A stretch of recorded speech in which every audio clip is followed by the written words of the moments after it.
Now this here picture is The Wrong Turn. It done got released in 2003. A group of friends take a wrong turn and, each die one by one. And all this could have been resolved by a simple U-turn. Oh well, let's see the killing. Wrong Turn is the horror slasher that started the Redneck Mountain Men killer craze, spawning several terrible sequels. Now the first one I loved. It had a good cast: Eliza Dushku, Desmond Harrington, and Jeremy Sisko. And the real terror doesn't begin until halfway through, and by that time you're so invested with what you're seeing that you're left with wanting more, but happy with what you got. These three deformed killers are really frightening, and at the time of seeing it, I also lived in the neck of the woods, and it would have me wonder a few times what else is out there in the wilderness. Living right next to a river at the time, it was convenient for characters to come traveling through, so with my dark sense of humor, of course I would run along the woods and do the laugh, and I'd yell, "Squeal!"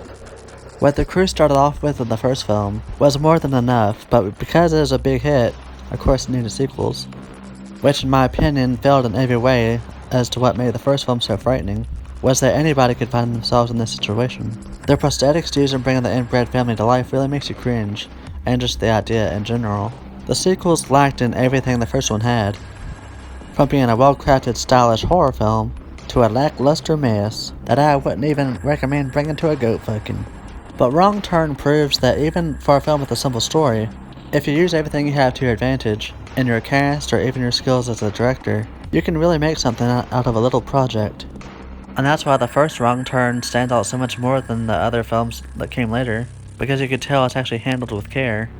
Even the deaths and cinematography is creative. And Eliza Dushku is a really talented actress. I'm surprised she doesn't find more work in horror, because she makes one hell of a final girl, and I'd even be as bold as to say is probably one of the best. Unfortunately, fans of horror never bring her up. There's been talks of them having a reboot, but if the original director returned, Rob Schmidt, and brought Eliza Dushku back, I'd be on board for that one.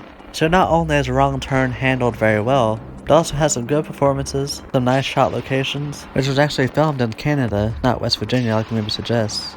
Now let this be a lesson to you. If this movie taught you anything, all it takes is a wrong turn.